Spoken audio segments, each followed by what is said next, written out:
Hello दोस्तों, कैसे हैं आप सब। This is the channel find your flame. और आज मैं आपको पढ़ाने जा रहा हूँ इलेक्ट्रिसिटी के बारे में। और ये है चैप्टर 12 एनसीईआरटी। और हम पढ़ रहे हैं 8th क्लास साइंस। ओके, चलिए शुरू करते हैं। दोस्तों, अगर आप फिज़िक्स में कमज़ोर हैं और आपको फिज़िक्स में कम समझ आती है तो मेरे साथ जुड़े रहें और मैं आपको पढ़ाऊँगा पूरी फिज़िक्स 8th क्लास की। कौन सी क्लास की? 8th class. ओके दोस्तों, बने रहें। ओके, दोस्तों, इलेक्ट्रिसिटी क्या होती है? इलेक्ट्रिसिटी मतलब कि मूवमेंट ऑफ इलेक्ट्रॉन्स। जब इलेक्ट्रॉन मूव करते हैं, इलेक्ट्रॉन के फ्लो से ही इलेक्ट्रिसिटी जनरेट होती है। ओके, इलेक्ट्रिसिटी हम अपने घरों में यूज़ करते हैं, जैसे हम फैन ऑन करते हैं, बल्ब चलाते हैं और डिफरेंट चीज़ें हम यूज़ करते हैं अपने घरों में, उसमें इलेक्ट्रिसिटी का यूज़ होता है। अगर मैं आपको इलेक्ट्रिसिटी के बारे में बताऊं, जैसे कि आप देख सकते हैं, यह है NCERT electricity chapter number 12। It is a controllable convenient form of energy. इसका मतलब है कि ये ऐसी एनर्जी इसको हम कंट्रोल कर सकते हैं और इसको हम एक एनर्जी से दूसरी एनर्जी में कन्वर्ट कर सकते हैं। और इसके बाद हम पढ़ेंगे electric current and circuit. Electric current क्या होता है, सर्किट क्या होता है, उसके बारे में मैं आपको लाइन बाय लाइन तो नहीं समझाऊंगा, पर मैं कोशिश करूंगा कि मैं आपको सब कुछ बता दूं जिसके आपको अच्छे से समझ आ जाए इलेक्ट्रिसिटी के बारे में। ओके फ्रेंड्स, निश्चित रहें, मैं आपको सब चीज़ डिटेल में पढ़ाऊंगा और आपको सब समझ आ जाएगी। ओके, पहले मैं आपको छोटी सी वीडियो दिखाऊंगा जिसके थ्रू मैं आपको बताऊंगा कि इलेक्ट्रिक करंट और सर्किट के बारे में।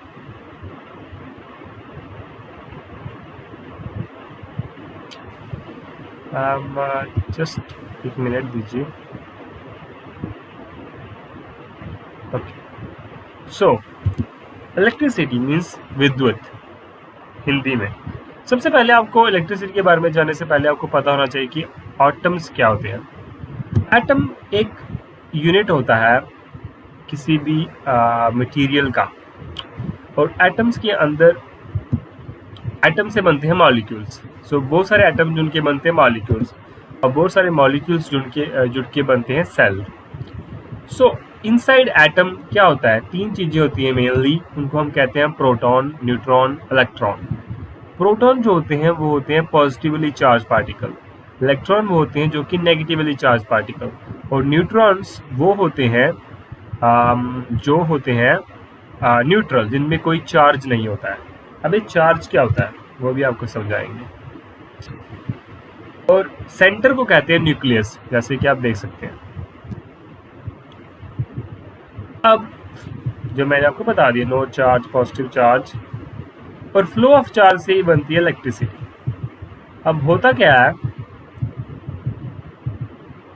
जो इलेक्ट्रॉन होते हैं वो मूव कर रहे होते हैं एक एटम में, और ये मूव करते हैं ऑर्बिट्स में। जो सर्कल देख रहे हैं इनको कहते हैं ऑर्बिट्स। जो इलेक्ट्रॉन्स हैं ये मूव कर रहे हैं इन द ऑर्बिट्स। ये सेंटर की तरफ अट्रैक्टिव होते हैं, क्योंकि नेगेटिव और पॉजिटिव एक दूसरे को अट्रैक्ट करते हैं, तो हमेशा नेगेटिवली चार्ज और पॉजिटिवली चार्ज एक दूसरे की तरफ अट्रैक्ट होंगे। होता क्या है कि जब एक मटेरियल होता है उसमें बहुत सारे एटम्स होते हैं, तो एटम में क्या होता है कि इलेक्ट्रॉन जो होते हैं वो एक दूसरे की तरफ अट्रैक्ट करते हैं, एक मॉलिक्यूल से दूसरे मॉलिक्यूल में। और जब हम इनको एनर्जी देते हैं, एक मटेरियल को, एक मेटल को, तो उसमें इलेक्ट्रॉन का फ्लो होना शुरू हो जाता है। तो इलेक्ट्रॉन एक मॉलिक्यूल से दूसरे मॉलिक्यूल के ऊपर जंप करते हैं, इस मूवमेंट करते हैं, और इस मूवमेंट के दौरान एनर्जी रिलीज होती है, और वही एनर्जी हम अपने घरों में यूज़ करते हैं।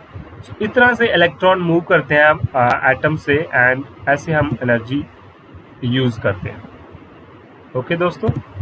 ये था इलेक्ट्रिसिटी के बारे में। चलिए अब यहाँ पढ़ते हैं। मान लीजिए हमारे पास एक बैटरी है। मान लीजिए हमारे पास एक बैटरी है। बेसिकली दोस्तों बैटरी में दो एंड होते हैं, एक होता है पॉजिटिव, एक होता है नेगेटिव। आप किसी सेल को भी देख सकते हैं अपने घरों में, जो हम सेल यूज करते हैं उसमें एक बैटरी होती है, उसी सेल को बैटरी की तरह बिहेव करता है। तो होता क्या है कि जो बैटरी होती है, जब हम एक बैटरी लेते हैं, एक पॉजिटिव एंड और एक नेगेटिव एंड, तो हम इसको कनेक्ट करते हैं वायर के साथ। मान लीजिए ये दोनों वायर्स हैं, पॉजिटिव और नेगेटिव एंड। अब होता क्या है, जब आपको बल्ब जलाना होता है आप उसको कनेक्ट करते हैं बैटरी की एक साइड से और बैटरी की दूसरी साइड से। मतलब कि इसको एक एंड दूसरे एंड में होगा, एक एंड दूसरे एंड में होगा। बल्ब ये मैटर नहीं करता कि बल्ब किस एंड में पॉजिटिव हो या नेगेटिव, ये मैटर नहीं करता। होता क्या है, जिस पॉजिटिव एंड होता है उस एंड से हमारा करंट फ्लो करता है। करंट फ्लो करता है ऐसे ऐसे ऐसे ऐसे, मीन्स करंट की डायरेक्शन होगी ये। हम करंट को डिनोट करते हैं आई से, आई मतलब करंट, और यहाँ पे ये बल्ब कनेक्ट है, तो ये बल्ब जलने लगेगा। जैसे करंट फ्लो करेगा बल्ब ही जलेगा, तो जो इसके कनेक्ट में होगा वो जलने लगेगा और बैटरी में काम होगा। बट हमारे घर में हम बैटरी यूज़ नहीं करते, हम यूज़ करते हैं इलेक्ट्रिक करंट, जो कि सॉकेट्स के थ्रू आता है। और सॉकेट इस तरह से होता है जिसमें 4 या मोस्टली 5 होते हैं। अब यहाँ आप एक वायर कनेक्ट करेंगे, किसी भी तरफ कनेक्ट कर सकेंगे कि जो हमारा करंट होता है, इसके बारे में मैं आपको डिटेल में आगे बताऊंगा, वो ऐसे निकलेगा। तो ये डिपेंड नहीं करता कौन सी वायर किस तरफ जा रही है, आप कोई भी वायर यूज़ कर सकते हैं। ओके, अब वायर के बाद हम वायर से बल्ब को अटैच करते हैं और बल्ब जगने लगता है। बल्ब कैसे जगता है? इलेक्ट्रिक करंट से। ओके दोस्तों, आई होप आपको समझ आया होगा। अब ये था इलेक्ट्रिसिटी के बारे में। इसी तरह हम थोड़ा और जानने की कोशिश करेंगे।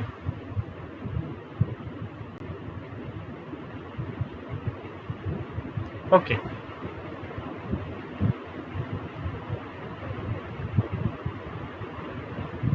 अब rate of flow of electric charge, जैसे मैंने आपको बताया battery positive negative current flow करता है पॉजिटिव से नेगेटिव तरफ, उसके बीच में आप जो भी चीज़ लगाएंगे जैसे बल्ब, वो जलने लगेगा।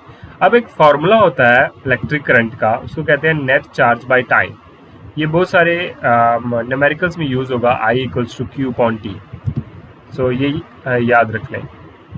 अब कूलम क्या होता है? कूलम होता है SI यूनिट। यूनिट मीन्स जिसमें हम मानना करते हैं, मतलब कि हम कैलकुलेट करते हैं करंट को, उसके चार्ज कहते हैं कूलम। और 1 कूलम होता है 6.24 × 10⁻18 इलेक्ट्रॉन्स। ओके, ये आप थोड़ा बहुत याद रखिए। और एम्पियर होता है यूनिट करंट का। कूलम होता है चार्ज का, एम्पियर होता है करंट का।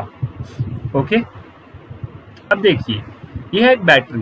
बैटरी को इस तरह से भी हम डिनोट करते हैं, एक बड़ा डंडा और एक छोटा डंडा। बड़ा डंडा पॉजिटिव, छोटा डंडा नेगेटिव, और बीच में हम एक बल्ब लगा सकते हैं और वो बल्ब जलने लगेगा।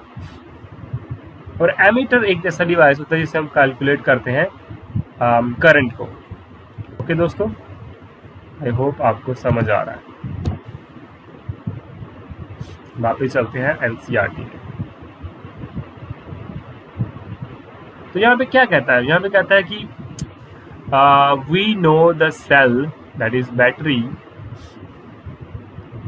in proper order provide the flow of electric charge, current flow होगा।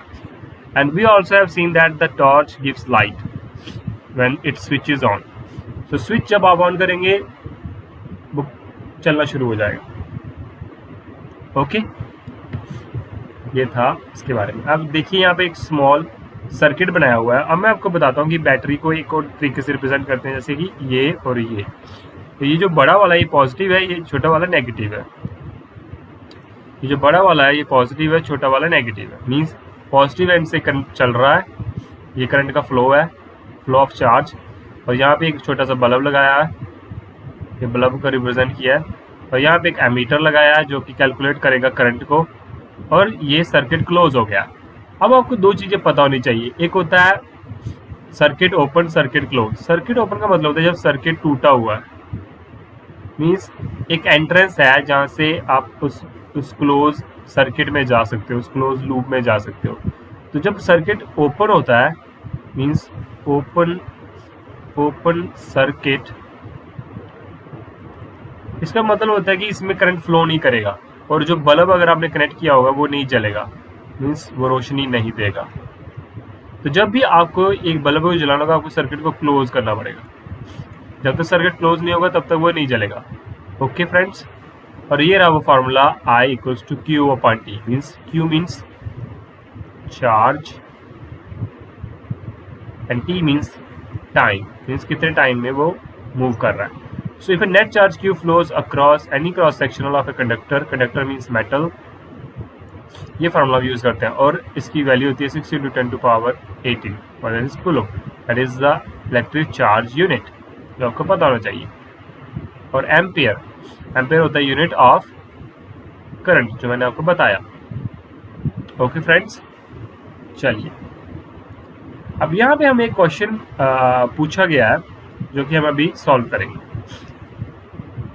चलिए शुरू करते हैं।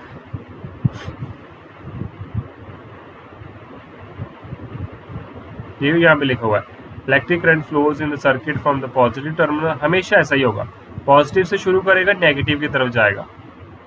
ओके, क्वेश्चन दिया है कि a current of 0.5 ampere, means जो करंट जो इसमें मूव कर रहा है वो है 0.5 एम्पियर का, drawn by the filament of electric bulb for 10 minutes, means 10 minute तक उस बल्ब ने करंट लिया।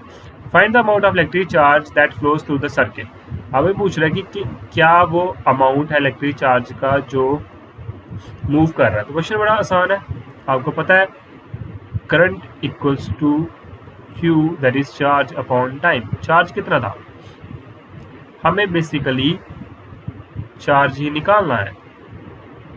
सो हम ऐसे करेंगे, हम करेंगे I into T, time equals to Q, जो कि हमें निकालना है।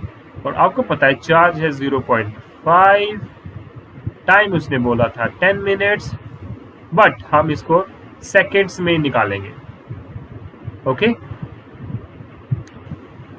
बिकॉज इसको यूनिट सेकेंड्स में लिया जाता है। सो हम देखेंगे कि 1 मिनट में होते हैं 60 सेकेंड, तो 10 मिनट में हो गए 10 इंटू 60, तो मिनट को सेकेंड में करेंगे तो आएगा 0.5 इंटू 10 इंटू 60। डेसिमल पॉइंट को तोड़ेंगे, आएगा 10, 0 से 0 कैंसल, और बच गया 60 इंटू 5, दैट इज 300 कूलम। सो ऐसे आपको निकालना है, ये आंसर ऐसे आया। आई होप आपको समझ आ गया होगा। अब नेक्स्ट वीडियो में मैं आपको इलेक्ट्रिक पोटेंशियल और पोटेंशियल के बारे में बताऊंगा।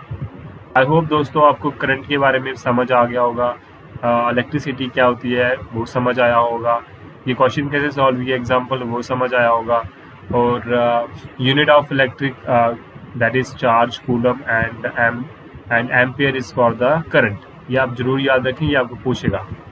So question what does an electric circuit mean, circuit means जिसमें करंट फ्लो करता है और कोई चीज़ हम उसको यूज़ कर सकते हैं। Define the unit of current, मैंने आपको बता दिया ampere, and it is named after the Andre Marie Ampere. 1 ampere is the definition. So definition की 1 ampere is constituted by the flow of coulomb of charge per second. 1 coulomb of charge per second. Means ampere की definition है 1 coulomb per 1 second. Okay, ये definition थी। Calculate the number of electron constituting 1 coulomb of charge. तो मैंने आपको बताया 1.6 into 10 to power 19 coulomb. Okay, so friends I hope आपको video अच्छी लगी होगी। प्लीज़ मेरे चैनल को सब्सक्राइब करें, और मैं आपको पूरी डिटेल में आगे पढ़ाऊँगा साइंस फॉर 8th क्लास। सो मेरे चैनल का नाम है फाइंड योर फ्लेम। इसको लाइक और सब्सक्राइब करें और मेरे साथ जुड़े रहें। मैं आपको पूरी 8th की साइंस, मैथ्स और दूसरे सब्जेक्ट पढ़ाऊँगा। सो कृपया मेरे चैनल को सब्सक्राइब करें। अगर आप मेरे बारे में जानना चाहते हैं तो मैंने बीटेक किया है NIT से in ECE, that is electronics and communication engineering. So मेरे से अच्छा आपको कोई पढ़ा नहीं पाएगा इलेक्ट्रॉनिक्स। सो प्लीज़ चैनल को सब्सक्राइब करें और लाइक करें। और अगर आपको कोई डाउट है, आपको किसी चीज़ क्वेश्चन की हेल्प चाहिए, कमेंट में लिखें। मैं आपको पूरी हेल्प करूंगा और आपको क्वेश्चन सॉल्व करने में मदद करूंगा। Thank you friends, have a nice day, take care.